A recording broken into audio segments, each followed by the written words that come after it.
وسلم وزد وأدم وأنعم وتفضل وبارك بجلالك وكمالك على زين عبادك وأشرف عبادك أسعد العرب والعجم وإمام طيبة والحرم وترجمان بلسان القدم ومنبع العلم والحلم والحكمة والحكم أبي القاسم سيدنا وحبيبنا وشفيعنا ومولانا محمد وعلى آله وصحبه وسلم زده شرفا يا رب وكرما وتعظيما ورفعة ومهابة وبرا ورضي الله تبارك وتعالى عن ذوي الفخر العلي والقدر الجليل ساداتنا وأئمتنا وموالينا أبي بكر وعمر وعثمان وعلي وعن بقية الصحابة وقرابة رسول الله صلى الله عليه وعليهم أجمعين والحمد لله رب العالمين.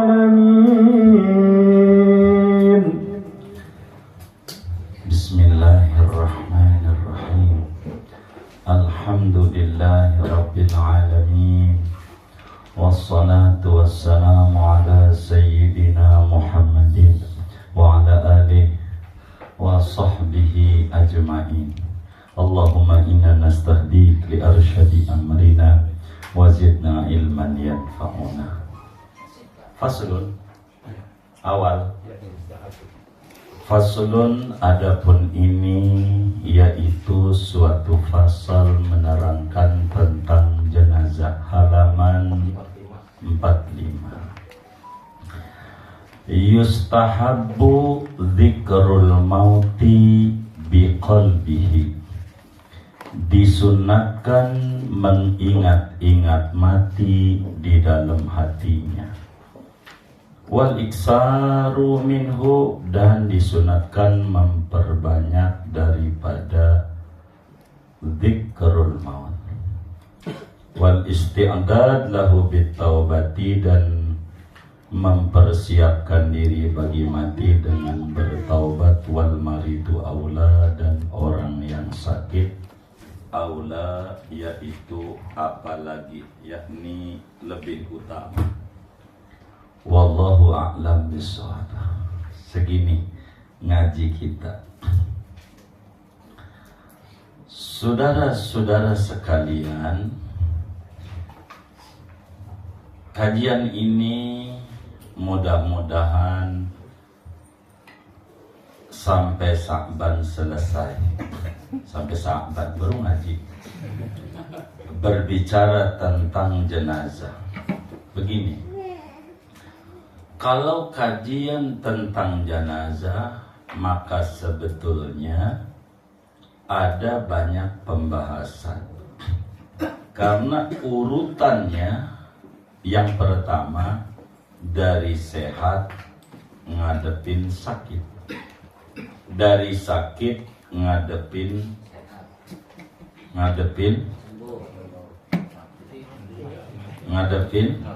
sekarat, dari sekarat ngadepin mati. Saat mati bagaimana? Sesudah mati ini apa yang harus dikerjakan? Apa adab-adab muslim saat baru detik-detik mati yang kudu dikerjakan. Baru kemudian memandikan, kemudian mengkafani, kemudian mensolatkan, kemudian mengubur.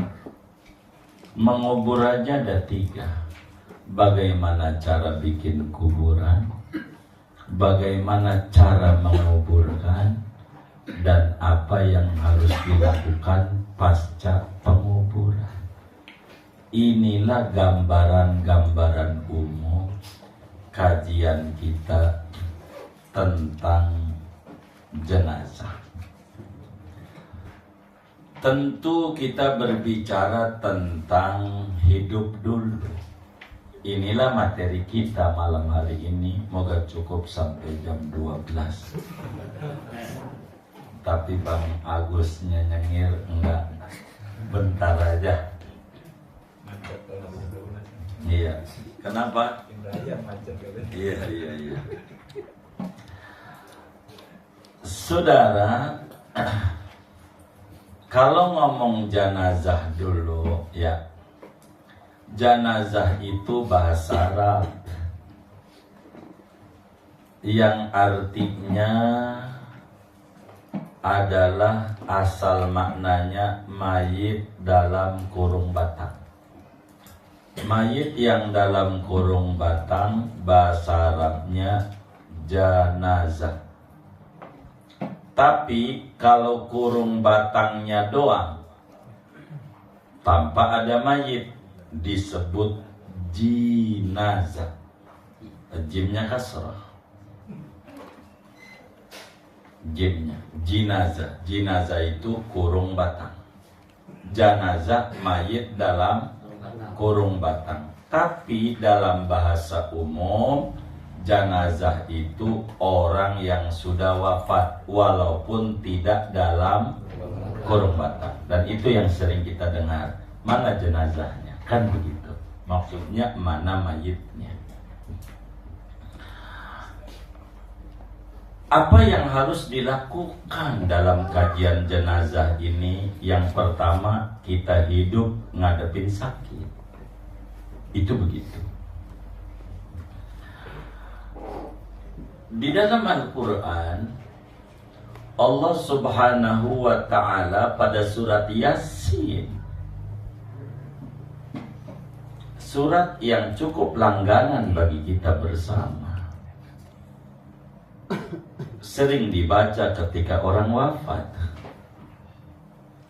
Kenapa surat Yasin itu dibaca di orang wafat? 80% dari 83 ayat berbicara kehidupan pasca kematian.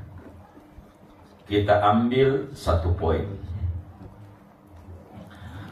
Kata Allah dalam Al-Quran, Subhanalladzi khalaqal azwaja kullaha. Maha suci Allah yang menciptakan berpasang-pasangan semuanya, yakni semuanya berpasang-pasangan. Ada langit, ada bumi, ada surga, ada neraka, ada bulan, ada matahari, ada laki-laki, ada perempuan, ada hidup, dan ada mati. Itu sebuah keniscayaan berpasang-pasangan ini. Kenapa? Sebagai isyarat yang ahad cuma Allah. Qul huwallahu ahad. Yang tunggal cuma Allah. Selain Allah, semuanya berpasang-pasangan. Tidak ada yang gak berpasang-pasangan. Sampai mikrofon yang saya pakai ada min, ada plus. Semuanya berpasang-pasangan. Karena itu, kalau ngomongin jenazah, ngomongin mati. Kalau ngomongin mati, berarti ngomongin hidup. Ada hidup, ada mati. Banyak orang sering mengajarkan manajemen macam-macam, manajemen hidup senang. Sampai ada yang mengajarkan manajemen keuangan. Itu luar biasa. Motivator itu waktu ngajarin manajemen keuangan, hampir 3 jam memukau omongannya itu. Tapi ada orang yang tidak tertarik dengan omongannya itu. Dia ngaco. Dia bilang, "Pak, yang Anda sampaikan itu memukau sekali. Masalahnya saudara ini menyampaikan sampai 3 jam manajemen keuangan. Masalahnya uangnya nggak ada. Apa yang mau di-manage? Orang uangnya nggak ada." Kata dia, "Iya juga ya." Nah, itu dia. Makanya saya tidak mau dengar dari tadi, kata dia. Hampir 3 jam. Begitu orang memukau ngomongin manajemen hidup bahagia, sampai pakai kunci. Kunci berarti tertutup. Kalau dikunci, begitu. Kunci hidup. Orang banyak berbicara manajemen hidup. Dia lupa bagaimana manajemen mati enak. Bukan hidup enak, tapi mati enak. Sebab mati itu barang pasti. Siapapun dia, kita bakalan mati. Inilah pasal kita. Dan ini patut untuk diperbincangkan, bukan hal yang tabu kalau ngomongin mati. Jadi jangan ngomong manajemen hidup enak, manajemen mati enak, harus dipikirin. Kata Imam Hasan Basri pada bagian ini menyatakan, "Ma ra'aitu yaqinan asbaha bisyaki mimma yu'amilun nas mislal maut." Aku tidak melihat perlakuan orang dari barang pasti diperlakukan kayak kagak pasti, seperti orang memperlakukan mati. Kayak mati itu kagak pasti, padahal mati itu pasti. Pasti. Ini yang kita kudu pikirin. Maka ngaji janazah tuh bukan jadi amil, saudara. Bukan. Ini yang harus dipahami.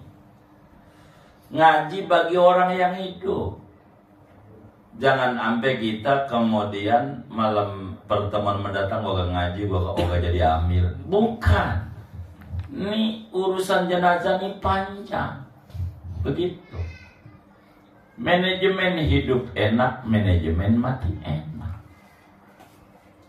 Dan ini kudu dipikirin. Dan kalau ngomongin mati nih, supaya kita jelas, mati maranin kita, apa kita maranin mati? Halo? Hah? Mati maranin kita, apa kita ini maranin mati? Kita maranin mati. Apa mati ngejar-ngejar kita, apa kita ngejar-ngejar mati? Ini yang benar nih Bang Gus nih. Ya? Nunggu waktu aja. Bagaimana? Saya nggak nanya nunggu waktu apa kagak. Enggak. Ini coba perhatiin pertanyaannya. Ini yang saya mau tanya, mati maranin kita, ngejar-ngejar kita, apa sebetulnya kita ngejar-ngejar mati? Menurut Kita ngejar mati. Hah? Ngejar-ngejar mati. Kita ngejar-ngejar mati. Biar kita mudah, mati itu finish. Hidup lahir kita setar. Biar kita paham, memahami konsep agama, mati itu sama dengan pensiun. Biar ngerti, mati itu sama dengan pensiun. Bagi orang kerja, Maka tanyakan nama yang kerja kantoran, ASN gitu. Apa kita maranin pensiun, apa pensiun ngejar-ngejar maranin kita? Coba tanya. Hah? Pensiun jalan kita. Hah? Kita maranin pensiun. Hah? Hah? Pensiun ngejar-ngejar juga. Pensiun ngejar-ngejar kita, bukan kita ngejar-ngejar. Pensiun. Enggak. Yang benar nih, ada yang kerja nggak ini? Jawab tuh. Hah? Ngejar pensiun. Ini satu majelis saja kagak akur, pantas pilpres kemarin kalah.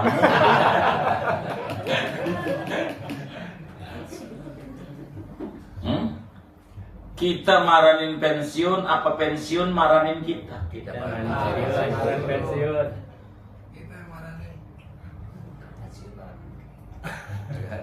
Iya. Ini yang benar nih. Maranin gaji. Hah?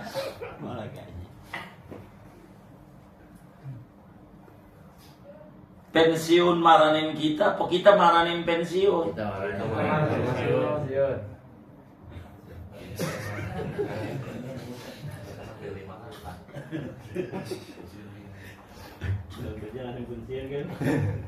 Iya, ini kan yang kerja kantoran kita tanya. Pensiun marah-marahin kita. Kita yang diam. Apa kita yang bergerak? Jadi pensiun marahin kita, apa kita marahin pensiun? Kalau kita marahin pensiun, mati marahin kita, apa kita marahin mati? Sama. Pensiun lo dari dulu udah diem sebelum kita kerja, undang-undangnya jadi ASN ada. Umur 58 ya udah, kalau sekarang umur 30 tinggal dihitung. 28 sekarang 31 tinggal dihitung. Maka kita marahin. Pensiun mau diem aja. Mati itu diem aja. Yang marin mati siapa? Nah, kita. Orang dia finish, kita jalan. Umur kita 60 umpama. Sekarang kita 30 kan di tengah. Berarti tinggal berapa? 30. Menuju apanya? Mati. Sekarang 31. Berarti tinggal tuh. Berarti yang maranin mati apa kita? Nah, kita 59. Itu matinya mau diem aja. Maka enggak ada ceritanya mati ngejar-ngejar kita. Kalau mau jujur kita maranin. Ada orang baru mau menuju rumah sakit, mati. Emang juga dia udah di situ waktunya. Ada orang rumah sakit bisa pulang, emang bukan di situ. Terakhir dia tempatnya. Maka sebetulnya kita itu maranin mati. Begitu, maranin mati. Makanya di rumah sakit tuh dikasih ruang jenazah, karena ada yang maranin ya, takut matinya di situ. Begitu. Tuh mati. Karena itu orang yang masih hidup kalau pengen hidupnya enak, yang harus dipikirin manajemen mati. Bagaimana supaya mati itu enak? Makanya Nabi ajarkan, kiai kita sebutin yang pertama bagi orang hidup, yustahabbu dzikrul maut. Dianjurkan dengan sangat, disunatkan dzikrul maut, menyebut-nyebut mati. Itu bahasa, bukan nyebut-nyebut, bukan zikir tentang maut, bukan. Dzikrul maut itu bukan berzikir bukan kayak zikir subhanallah habis sholat, subhanallah 33 mati, bukan. Dzikrul maut bukan itu. Dzikrul maut itu harus diletakkan di dalam hati kesadaran bahwa kita bakalan mati. Sadari orang kerja tuh tanamin di hati bakalan pensiun. Tanamin. Kalau orang kerja baru masuk dia diterima jadi ASN, ingat kalau dia bakalan pensiun, mesti kerjanya luar biasa, menghasilkan karya yang luar biasa. Karena dia ingat pensiun. Kenapa ada orang kurang 2 tahun lagi pensiun, goyang hatinya? Dadidu. 2 tahun lagi. Dadidu. Ini ingatnya mau pensiun 2 tahun itu. Padahal kalau di akalnya sehat, diterima dia jadi ASN karena lowongan kosong. Dan undang-undangnya ada. Umur sekian dia berhenti. Sebelum dia masuk, harus paham kalau dia bakalan pensiun. Sehingga tidak mikirinnya di ujung. Itu percis, ada orang udah senja stres. Gimana ini mati? Itu karena tidak dipikirin dari muda. Kalau dia bakalan mati. Begitu. Maka zikrul maut itu akhlak mulia. Orang akan disebut cerdas bukan karena S1, S2, S3 sampai S bonbon. Bukan itu. Manil aqiyas, siapa orang cerdas itu ya Rasulullah? Waktu Nabi ditanya, Nabi bilang, aksaruhum dzikran lil maut wasti'dadan lima ba'dal maut ulaika humul aqiyas. Orang yang cerdas itu adalah orang yang banyak kesadaran kalau dirinya bakal mati, sehingga mempersiapkan diri untuk apa sesudah mati. Jadi kita harus sadar kita bakalan mati. Kalau sadar, yang muncul, gue ora bakalan mati-matian mengejar sesuatu yang ora ada manfaatnya pada waktu mati. Kalau ada zikrul maut, ngapain? Orang yang sadar kalau bakalan mati, duitnya dicolong orang, tenang. Enggak ketemu di dunia, kata Nabi, ketemu di akhirat. Tetap aja di akhiratnya duit kita. Berapa dia nyolong duit kita? 1 juta. Bakal suruh balikin dengan bentuk ibadah. 1.000 rupiah, 1.000 rakaat sholat. Tinggal dikali 1 juta kali 1.000. Begitu. Berapa tuh ibadah dia buat kita? Kan alhamdulillah balik juga sama kita. Belum lagi manfaat dunianya. Apa manfaat dunianya? Anggap aja jenggot lagi dicukur. Boleh tanya sama Bang Agus nih, kalau jenggot dikerok makin dikit makin banyak. Tuh, ini lagi dikerok sama Allah makin banyak dah. Makan tuh duit. Begitu. Tenang. Gua nggak bakal mati dan dimakan itu masih hidup misalnya. Begitu. Jadi tenang jiwa kita. Enggak gonjang-ganjing. Daripada kita mikirin. Tuh orang kurang ajar banget ya. Waktu corona katanya gak bayar entar karena gajinya ditunda 3 bulan. 3 bulan pindah kontrakan. Kabur. Udah 3 bulan. Kita pikirin. Sampai tiduran. Kurang ajar tuh orangnya. Kurang baik apa gua sama dia. Tapi dia kayak begitu sama gue, emang najong banget. Najong tuh apa ya? Tuh ada tuh, saya sering dengar tuh Bang Hud. Najong, miring kiri, sampai jam 11 nggak bisa tidur, sampai jam 12 kita masih mikirin. Coba direnungi, yang kita pikirin tuh kira-kira malamnya lagi mikirin kita pengorok. Mikir kita pengorok. Ngorok. Kira-kira dia mikirin kita nggak? Kata orang diajak kabur. Mananya gue kenal kita. Ngapa kita mikirin dia? Siapa yang mikirin kita? Rugi. Jadi kita tenang aja. Yang kayak begitu, ngapain? Udah di akhirat bakal ketemu. Begitu lumayan simpanan di akhirat, tetap bakal balik sama kita. Begitu. Mau ngapain? Ya Allah, yang dideres abon mulu. Apalagi lagi rugi nih. Saya curiga menyengir nih. Mana bon rokosin lagi nih. Si ini nih ya 200.000 Mamat 300. Sini, ini duit gue banyak juga di orangnya, hampir ini 300 juta ini. Gitu. Bakal balik kakak, nyesek iya. Beneran, bisa nyesek. Begitu. Orang nomor handphone aja ganti. Tuh mananya Allah kenal kita. Enggak niatnya jelek. Hah? Niatnya loh ya. Nah, iya. Maka salah dia. Mikirin orang yang kagak mikirin kita. Akibatnya dia jadi stres. Timbul penyakit macam-macam. Jadi jangan pikirin. Yang kudu mati-matian mikirin sesuatu yang manfaat kala kita mati. Bukan ikhlasin. Bukan, itu mau bab lain. Jangan dideres. Jangan diingat-ingat, lupain. Begitu. Hah? Susah. Kalau susah berarti judul ikhlasinya bohong. Bakar.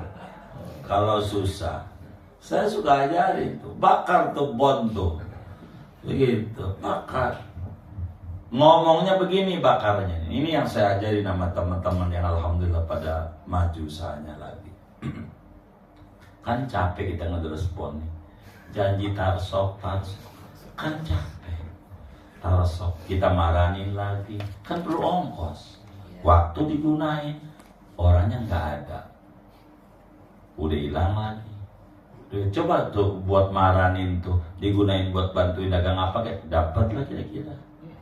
Habis kita, belum ongkosnya, belum ini, belum kita nyewa polisi, ya tambah tekor aja kita.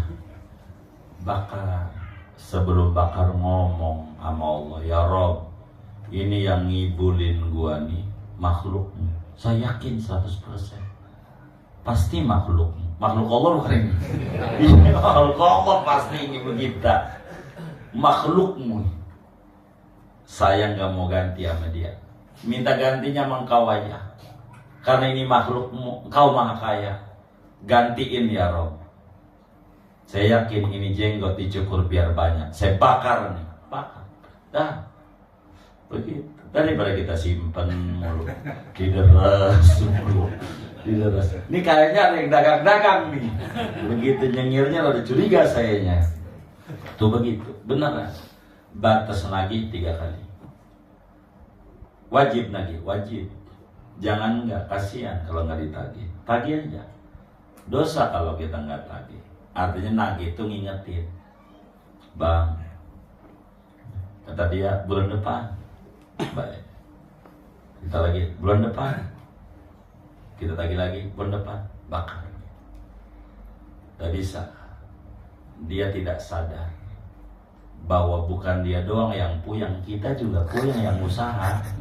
Bukan dia doang, tapi orang yang nipu itu nggak bakalan maju usahanya. Potong kuping kalau maju. Begitu.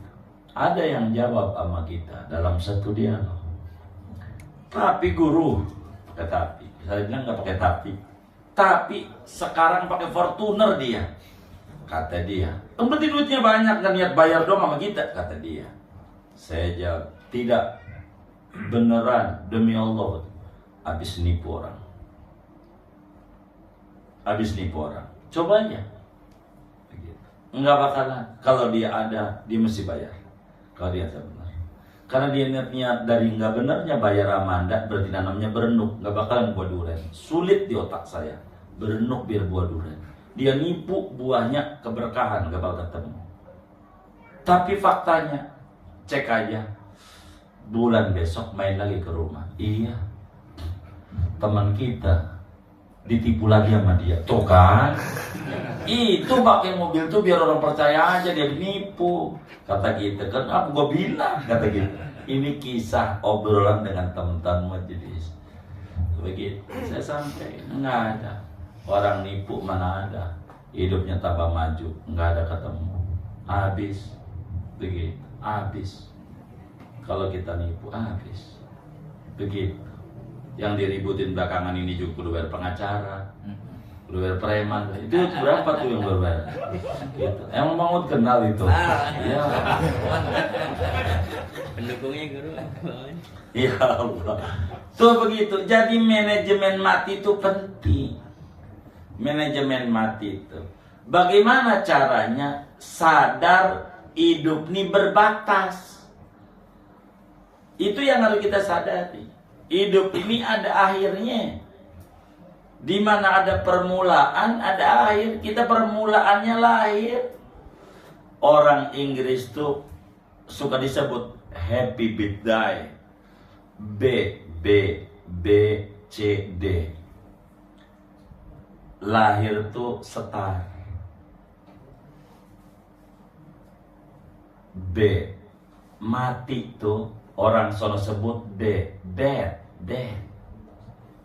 Dead, mati. Antara B nih sama D ada C. Namanya choice. Pilihan. You mau buat bagaimana hidup you? Mau mati enak silakan. Mau mati enak beda dikit dong sih misalnya. Silakan juga. Benar. Jadi hidup itu enak. Biar kita nggak stres. Hidup itu. Sampai dalam satu kasus. Ini saya sedikit dongeng sebagai apa ya, memotivasi aja.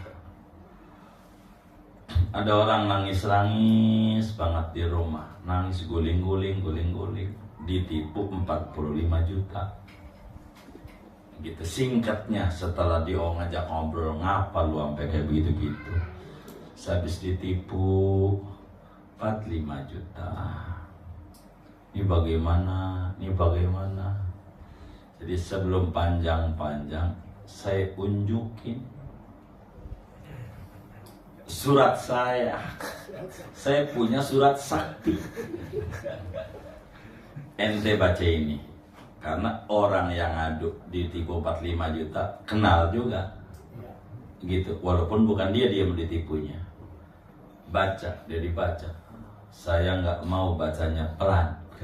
Emang kerjaan saya yang kencang. Sebab ibadah tuh jangan mata doang sama hati, kuping udah ibadah. Pas habis dibaca, alhamdulillah. Harus baca. Gila, gua kira gua gede, gua kagak ada seberapanya ya. Begitu. Nah baru kita nasihati, ini cara ngadepinnya begini. Baru manggut, ya. Nah, pulang. Gitu. Sampai Ramadan kemarin, sampai Lebaran, sampai puyeng gitu ngadepinnya. Datang lagi. Saya ditipu 500 juta. Saya udah keluar Batam, mau ngapain? Gitu, saya panjang, saya ajarin ujungnya. Dah, Bapak Anda Kiai, almarhum Bapak Anda tuh, ziarah aja Bapak Anda, baca wiridan yang Anda suka, begitu. Ketemu jalan keluarnya percaya, begitu. Singkatnya. Jangan dibikin susah hidup. Begitu maksud saya. Ujungnya kita mati. Zikrul maut ini keuntungannya 3. Kalau kita ada di dalam diri kita kesadaran bahwa kita bakalan mati, akan muncul 3 cahaya. Man ukrima bidzikril maut ukrima bisalasati asya. Siapa orang dimuliakan oleh Allah adanya zikrul maut, maka Allah muliakan dia 3 perkara. Yang pertama, al-qanaah fid dunya. Orang kalau zikrul maut yang pertama akan menganggap banyak pemberian Allah meski sedikit. Merasa cukup dengan apa yang Tuhan beri meski tak seberapa. Kenapa? Toh ujungnya mati juga. nggak dibawa juga, bakal begitu tuh. Kalaulah dia susah, begitu. Itu bakal menganggap banyak pemberian Allah tuh. Enggak kemudian mengeluh terus hidupnya. Tapi qanaah, merasa puas diri. Alhamdulillah, walaupun pas-pasan. Tapi saya masih sehat, keluarga sehat, anak-anak juga nurut. Begitu. Muncul tuh. Muncul lagi di hatinya. Enggak kayak si Anu, tetangga sebelah. Emang si duitnya banyak, anaknya mondok, bukan di pesantren, di polsek. Habis aja tuh bandanya. Jadi dia bersyukur dengan yang ada. Tidak banyak mengeluh. Makan sama aja. Mau bandeng mana yang kagak mau tuh. Mau kita makan bandeng jauh juga mah di rumah sama juga di perut mau sama. Jadinya kalau mau jujur begitu kita ta'adzim aja ini Pak Embui nih kita ikut sama istri kita itu kalau minta makan jangan zaman rumah saya di belakang ya kayak orang-orang apaan makan di luar gitu. Oh makan di luar. Baik, saya bawa tikar. Taruh aja depan gang. Mengapa? Kan makan di luar rumah. Oh nah. Bukan di restoran. Sama. Kuncinya sehat. Kata saya. Kuncinya sehat. Kalau sakit mah apa juga pahit. Begitu. Kalau sehat enak. Udah dah. Sama. Begitu. Karena yang bikin enak bukan makanan, tapi jiwa. Coba aja makan opor ayam, apalagi ya sop iga, sate kambing, cumi saus tiram, gurami bakar, begitu udang sambal balado, apa aja. Enak nggak kira-kira Bang Gus? Enak. Lagi tengkar sama bini, enak nggak? Enak nggak? Kagak. Jadi yang enak itu bukan ini, hati. Ketika hati itu memandang enak, tandanya seorang petani makan di pinggiran pematang sawah, nasi dibungkus daun pisang sama sambal doang terasi, begitu, sama kenikir, teh tubruk. Iya, mohon maaf, timbang begitu doang. Mohon maaf, sampai di sampingnya ada barang kuning. Sampingnya itu makan pakai nambah. Pas minum teh tubruk tuh tahagnya itu menarik banget. Betapa nikmatnya dia. Betapa ada orang ditawarin durian, enggak. Darah tinggi. Gimana? Ditawarin sop iga, kolesterol. Ditawarin kopi, asam lambung. Emping, asam murah. Jadi abang nih mau makan apa? Nasi putih pakai garam, air putih. Ya Rabbana, coba pikirin nama kita. Ini kan bukan kagak mau, dia pengen, tapi udah dilarang sama dokter. Tapi yang miskin tuh yang kerja di pematang sawah pengen, tapi dia tidak menjadikan rusak hatinya. Disyukuri yang ada, sehat petani. Jadi yang bikin enak tuh bukan makanan, hati. Kalau hati memandang enak. Coba aja lagi dor-dor makanan, kagak ada yang enak. Itu karena yang bikin enak itu hati. Nah, bahagia itu adanya di hati. Maka si miskin bisa bahagia sebagaimana si kaya bisa bahagia, meski model bahagianya berbeda-beda. Sama-sama bahagia. Karena bahagia adanya di hati. Kalau bahagia adanya di duit, yang miskin gak pernah bahagia. Tapi ada orang, mohon maaf, rumahnya reot. Saya sering kalau ditanya sama orang, ngapa ngadain maulid di Banten? Emang nggak ada apa di sini? Bukan. Biar teman-teman saya lihat tuh orang rumahnya reot. tahajud kuat, mobil nggak punya, motor nggak punya. Masa kita yang dikasih rumah, biar kata jelek-jelek, motor punya, begitu, gaji ada, pekerja ada, malamnya ngorok mulu. Emang ada yang kayak begitu tuh? Kan ini kan pelajaran, begitu maksud saya, pelajaran. Ya rumahnya rewat kuat, bisa bersyukur. Nah ini nih kunci mati enak. Dzikrul maut itu membuat kita qanaah, merasa cukup dengan yang ada.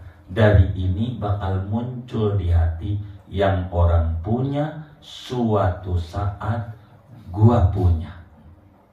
Suatu saat, tidak sekarang. Hidup harus dijalani. Begitu. Ketika ada teman mengeluh kepada kita,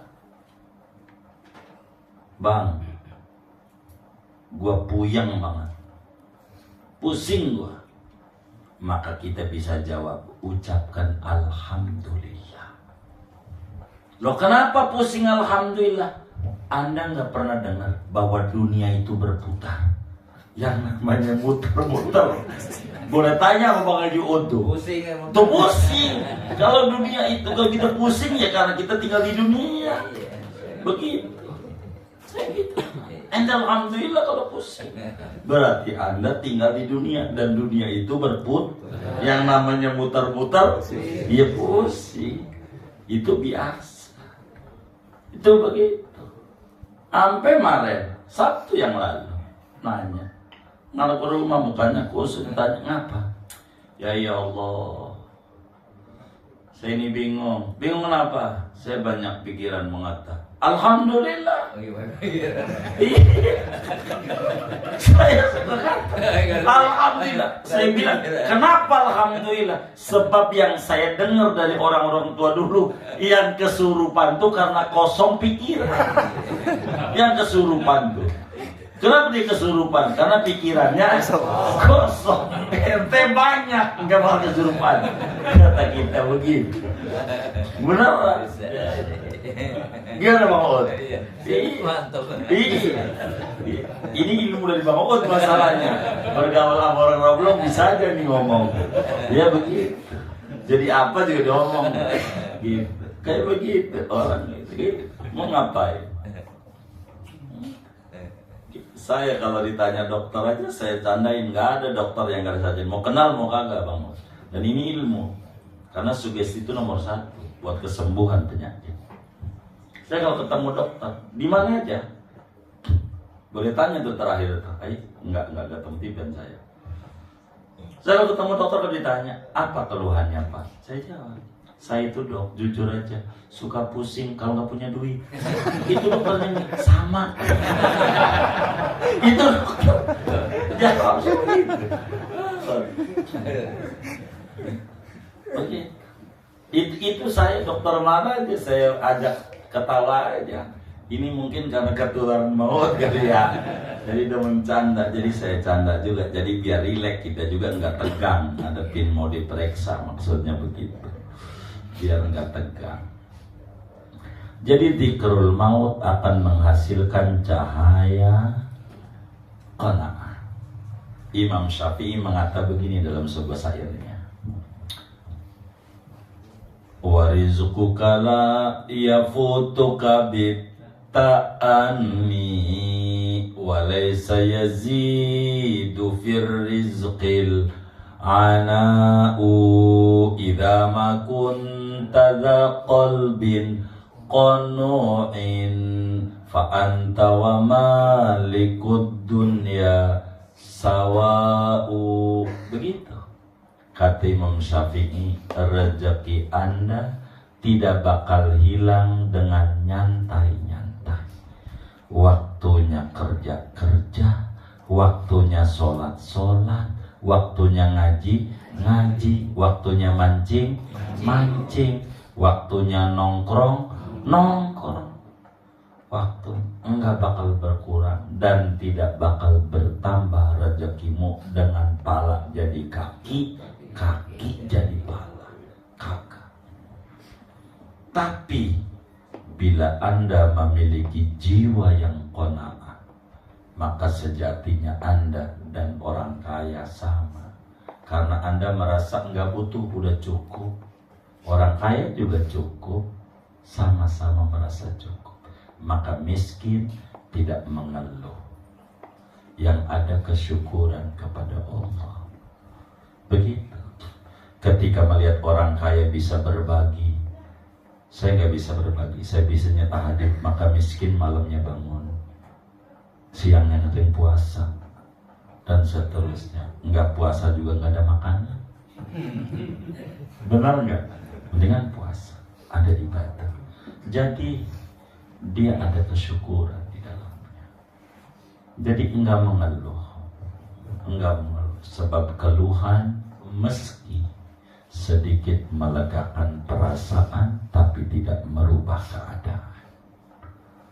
Jadi miskin tidak cengeng. Begitu qanaah. Yang kedua, ta'jilut taubah. Dia akan buru-buru bertaubat. Ada apa dengan kita? Kerja buru-buru, apa aja, sholat buru-buru, ngaji Quran aja pengen buru-buru, taraweh pengen buru-buru kelar. Yang nggak pengen buru-buru cuman satu, mati. Itu pengennya entar-entar. Bukan aja orang biasa, kiainya sama. Kalau ditanya buru-buru entar-entar, sama. Semuanya itu begitu. Maka karena mati itu pasti dan kita nggak tahu, taubat itu perlu. Maka dia buru-buru taubat. Ketika racun masuk dalam hati, ngapain gua taubat? Besok juga mohon maaf nyimeng lagi. Besok mabok lagi. Mau ngapain gua taubat? Apa gunanya? Itu setan dia bakal terbantahkan oleh dia. Mesti ada gunanya. Taubat itu menghapus kesalahan. Toh ujungnya berbuat dosa, enggak apa-apa. Taubat lagi. Berbuat dosa, taubat lagi. Sebab kalimat yang muncul racun, buat apa lu taubat? Ujungnya berbuat dosa lagi. Setan masuk, hati nuraninya akan jawab, buat apa makan? Toh akhirnya lapar lagi. Mendingan gak usah makan, modal. Ya kalau lapar, makan. Lapar lagi? Lapar lagi? Jangan berhenti makan kalau kita masih lapar. Jangan berhenti bertaubat kalau kita masih doyan dosa. Terusin bertaubat. Sampai kapan? Sampai kita bosan dari dosa. Silakan bosan dari taubat. Begitu dia akan menjawab dirinya dalam setiap perbuatan dosa yang dia kerjakan. Begitu. Enggak mau berhenti, enggak mau teracuni. Jadi buru-buru dia bertaubat. Yang ketiga, an-nasyatu fil ibadah. Dia bakal semangat pada ibadah. Jangan-jangan ini sholat terakhir kita, saya harus persembahkan yang terbaik karena ini adalah terakhir. Begitu. Laksana kita mau ngadepin UN, mesti belajarnya yang sungguh. Kayak begitu, kita mau ngadepi UN, ngadepi mati, maka semangat dalam ibadah semampu kita. Itu keuntungan daripada manajemen kematian. Ketika orang memahami manajemen kematian supaya mati enak, dia bakal muncul merasa cukup dengan apa yang Tuhan beri, meski tak seberapa. Karena memandang rezeki tidak duit saja dia pandang, sehat juga rezeki, anak nurut juga rezeki. Kayak malam nih, ya Allah ada yang di itu Eka Hospital udah hilang MPH, Saya nyari MPH nggak tahu, namanya ke hospital begitu. Di ICU orang ada 14 hari di ICU, duit dibuang jutaan. Buat apa? Nyari sehat. Lah kan kita dikasih sehat, nggak perlu buang duit. Kan bukan nikmat dari Allah. Kenapa kesehatan kita buat ngeluh jelek-jelekin Allah? Kan salah. Yang kayak begitu, syukuri aja. Sampai ketika teman kita umroh, ampun banget Ustaz, saya punya dengkul ini loh kotek-kotek. Jangan ampun banget, alhamdulillah. Ngapa alhamdulillah? Dulu abang ini waktu dengkulnya seger buger, nggak kuat ke Baitullah. Ini abang ini sehat di mata Allah, meski lapisnya kurang sehat. Jangan dikeluhin. Banyak no di Indonesia yang sehat, nggak nyampe mari. Abang jangan mengeluh dengan dengkulnya sakit. Syukur ya Allah bisa nyampe mari. Jadi yang tadinya mau ngeluh nggak jadi, kan dia punya pemikiran. Kami sering motivasi orang kayak begitu. Mau ngapain? Begitu. Mau ngapain kata kita? Ngeluh. Ada orang kayak haji, hotelnya jauh, kata kita. Dekat. Ente dari Indonesia aja ke Arab nyampe. Masa dari hotel ke masjid aja gak nyampe? Dekat. Jadi ini kan motivasi jiwa, dan jiwa ini yang harus disentuh. Akan semangat pada ibadah.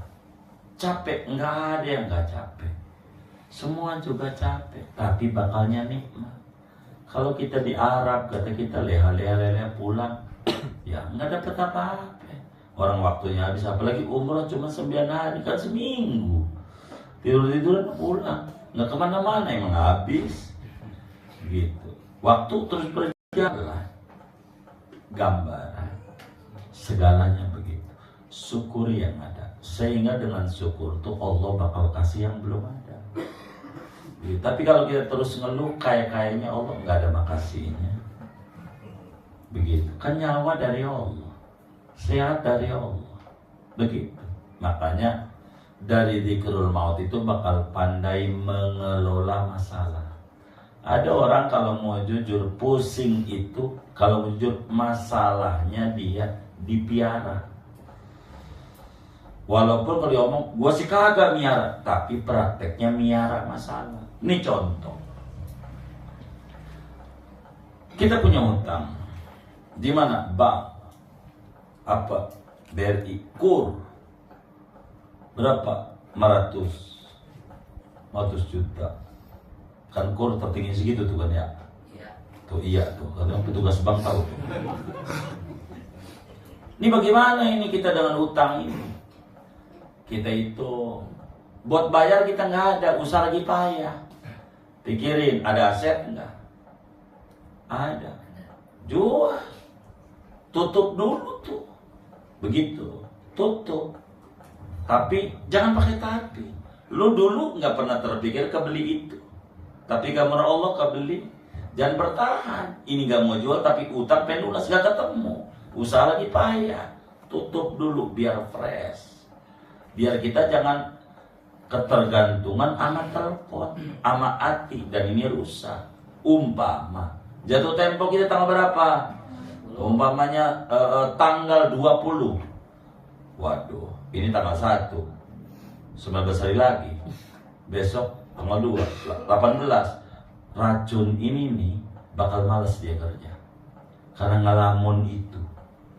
Ujungnya udah 18 saja, 2 hari lagi. Enggak ada lagi buat bayar. Ini bagaimana? Stres. Dan itu karena masalah dipiara. Pangkas dulu satu. Gitu. Pangkas supaya sehat. Nanti kebeli dulu Anda nggak kebeli ini, tapi Allah murahnya kebeli. Nanti juga malah kebeli. Jadi harus begitu konsepnya supaya tidak bertahan pada masalah yang jadi kita stres, ngelamun yang agak. Dan itu yang sering terjadi pada kebanyakan orang yang kurang memahami manajemen kematian. Begitu, manajemen kematian. Daripada kita bertahan, Alphard ada 5 di garasinya, tapi dia mikirin utang kan stres. Kata kita jual aja, nanti menurun. Iya, sebuah resiko di dalam kehidupan. Begitu, kehidupan. Orang kan harus ditimbang semuanya. Begitu, ditimbang semuanya. Apa aja harus ditimbang, dipikirin. Ibarat orang beli mobil listrik, enak mobil listrik. Begitu, pajaknya murah. Bukan pajaknya, kalau dijual anjlok enggak. Barang yang kalau rusak, spare partnya ada enggak. Itu harus dipikirin. Supaya nanti perbandingan itu baru ketemu. Begitu, supaya hidup tuh enak. Begitu. Jangan stres. Kebanyakan stres tuh kalau mau jujur karena dia miara masalah, bukan menyelesaikan. Selesai aja masalah. Begitu. Itu pasti bakal tenang hidupnya. Alphard ada 5, jual aja tuh. Enggak sayang, karena ini mobil favorit banget ya. Bagaimana ya? Coba kalau dipikirin, kalau lo mati, kan kata gua ke kubur, Alphard 5, kagak. Bini lu bisa nikah lagi, mana nikahnya sama musuh lu lagi? Apa nggak enak tuh si musuh? Begitu, udah dapat bini, dapat Alphard 5, lu yang puyeng. Iya juga ya, gua juga jual, biar beres masalahmu. Saya kata begitu sama teman kita, baru kepikiran ngapa gua stres. Kan masih banyak tanah tuh, saya di Cigombong. Begitu. Ketemu tuh, yang tadinya ketemu. Ini nih yang muncul, disebut manajemen kematian. Kalau bahasa Mu'tazilah singkat, min alamatin nujhi fin nihayat arruju'u ilallahi ta'ala fil bidayah. Di antara tanda kesuksesan orang di akhir kehidupan, dia balik sama Allah sejak permulaan. Masih hidup, pikirin kematian yang benar. Jangan kita nyantai, kita bakalan mati. Apa yang kita harus jadikan bekal kita mati terserah. Maka sering saya ngajarin sama kawan madis tuh, mohon maaf, kayak macam gigi 2000, kayak macam apa lagi ya, baca sholat cuma 100 habis sholat. Begitu, macam-macam. Orang nanya, ngapain pendek-pendek begitu? Yang bisa dulu, yang bisa dulu. Coba ajarin aja susut naria 100, pasti juga bakal protes lagi, kepanjangan. Ini mau baca mau kagak, kan begitu. Yang penting mau mengerjakan, itu pokok. Nanti juga jiwanya yang bakal menasihati. Sampai ada ulama bilang begini dalam satu forum ceramah, kata dia, saudara-saudara, saya tahu ibadah yang saya kerjakan tadi, baca Quran, itu tidak diterima dari Allah, enggak diterima sama Allah. Saya tahu itu.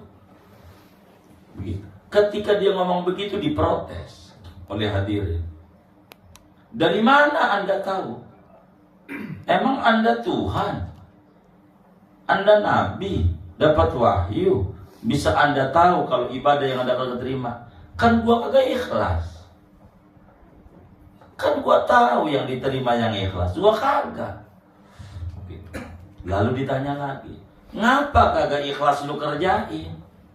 Mendingan kagak, enggak mau, saya kerjain. Emang ngapa? Walaupun kagak ikhlas hari ini, moga besok lusa Allah mau kuasa ngasih ikhlas. Badan saya sudah terbiasa ibadah. Begitu. Walaupun kita sedekah nggak ikhlas, pengen dipuji orang, apa, nggak apa-apa. Suatu saat Allah ganti. Daripada nyela, ngapain? Dia sedekah, pakai ngumpul yatim 1000 segala macam. Pret, gue mau agak muji model kayak begitu. Masih bagus dia ngebantu daripada ente nyela mulu bantu kagak. Bener nggak? Bener nggak? Tuh begitu. Saya kok suka begitu. Jangan begitu. Masih bagus. Kata kita, masih bagus. Jadi bagaimana membiasakan diri dengan ibadah? Begitu. Membiasakan. Karena ini adalah hal yang paling penting. Ngaji nggak ngerti, nggak apa-apa. Buat apa ngaji nggak ngerti? Ya, nggak apa-apa. Nanti suatu saat Allah kasih ngerti, kan enak, udah terbiasa. Daripada kita nunggu di rumah lah, nggak ngerti, bener nggak ngaji. Kapan nggak ngerti? Sampai kapan kiamat? Bener nggak?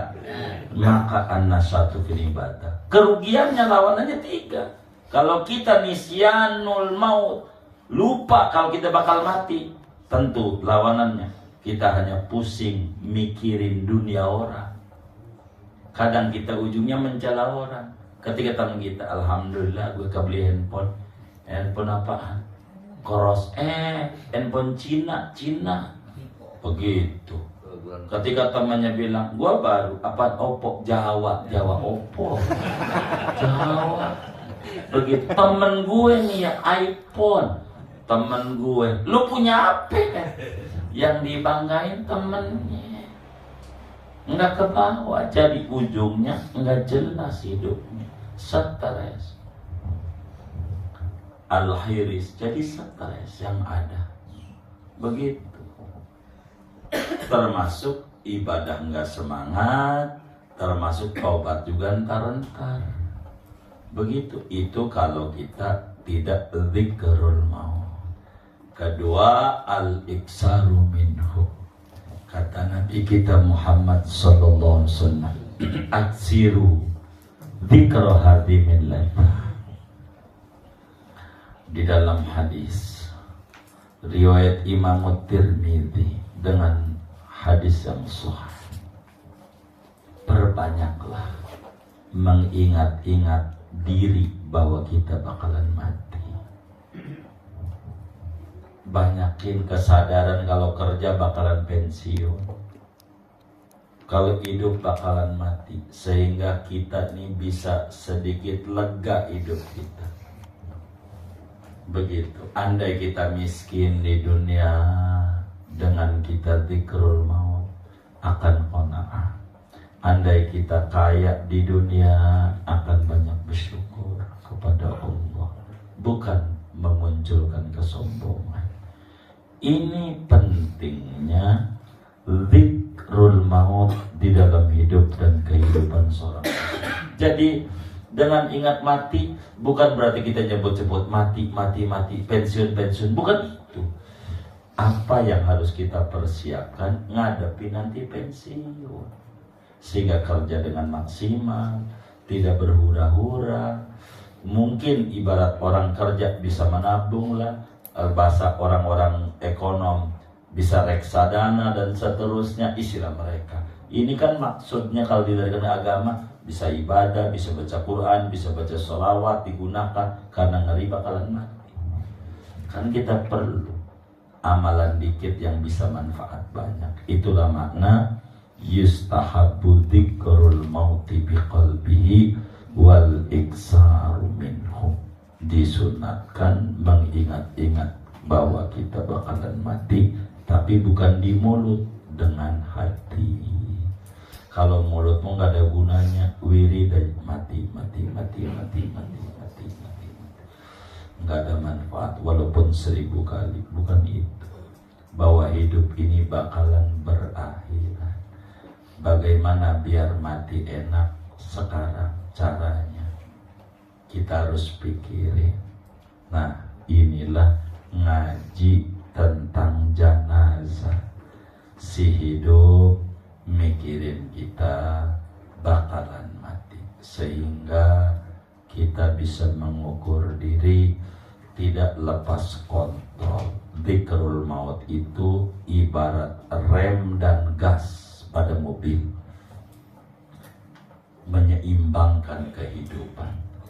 Ingat, kalau mau pensiun ibarat kerja, itu adalah hal yang penting. Ingat kalau bahwa sekolah itu batasnya 3 tahun, SMP kita bakal mati-matian dalam belajar, enggak berleha-leha, mau berakhir baru kita belajar, dan itu stres, enggak lulus disalahin sekolahnya. Itu karena tidak paham. Inilah sekelumit ngaji kita malam hari ini. Begitu. Pada akhirnya wal maridu aula, orang yang sakit apalagi. Pentingnya ngingat-ngingat mati. Segini aja dah, jangan banyak-banyak gitu.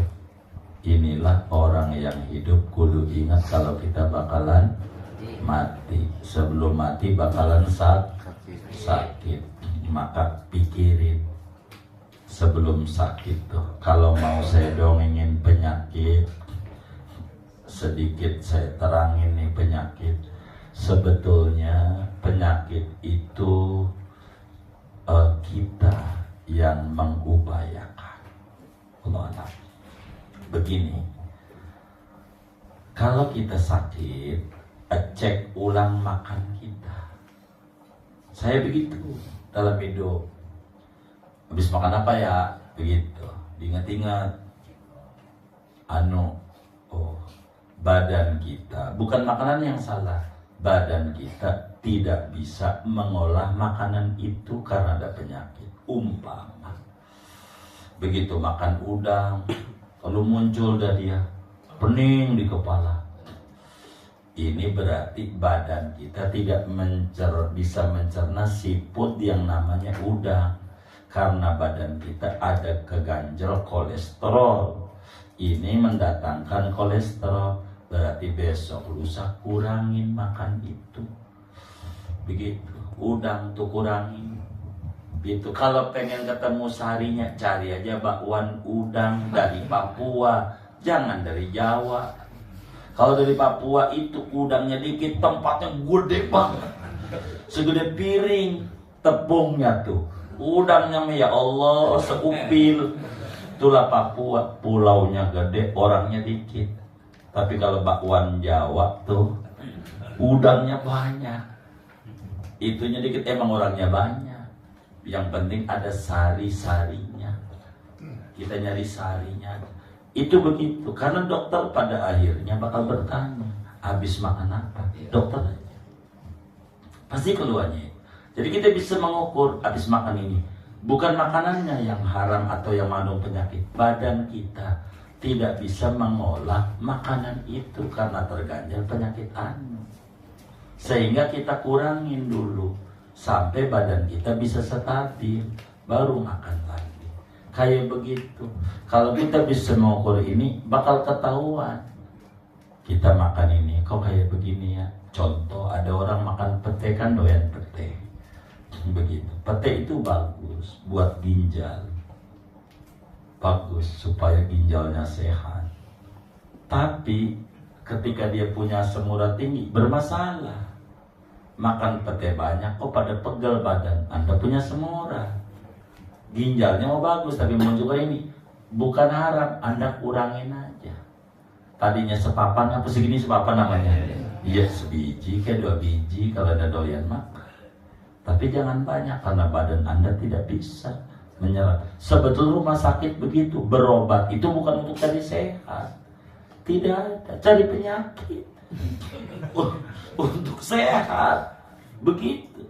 Ketika obat ini yang kita minum, kata malaikat maut, badanmu tidak bisa mengolah obat untuk menghasilkan kesembuhan dari Allah.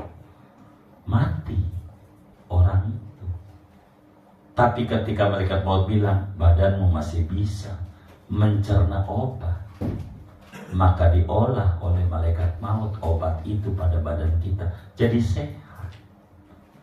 Jadi obat itu bisa mematikan, bisa menyehatkan. Maka konsepnya di kita, renungnya, semua penyakit itu dari kita. Sugesti sembuh kita. Saya pernah ngobati orang stroke setengah mati, kiai. Saya punya guru, saya nggak sebut namanya. Saya bawa ke Mampang Perapatan tahun 2000 berapa ya, 10 apa ya. Itu dokter Cina hebat banget. Nggak tahu sekarang masih hidup ada. Hebat banget. Karena ulama-ulama Banten itu mesti diobatin ke situ. Begitu. Jadi saya bawa juga nih obatin. Tapi pagi-pagi ngelawan macet dari jam 3 dari Serang. Nyampe lah tengah 7. Nunggu bentar jam 7 buka. Ketika buka periksa sama si dokter bilang bawa pulang lagi. Emang apa? Nggak bisa sembuh. Kata kita, dokter Tuhan bukan. Kata dokter Cina. Tapi dia sugesti sembuhnya nggak ada. Stres dengan penyakit yang dia alami. Kiai ini, Pak Haji ini, dia nggak ngomong gitu ya. Pak Haji ini bawa pulang, kasih motivasi dulu, baru bawa kemari. Saya obatin bagaimanapun gak bisa sembuh. Tuhan itu menyembuhkan harus ada medianya. Media utamanya sugesti, dia sugesti sembuhnya nggak ada, putus asa. Kata dia, ini nggak bisa. Coba, belum dokter, itu dokter. Kalau bahasa kita itu jujur namanya.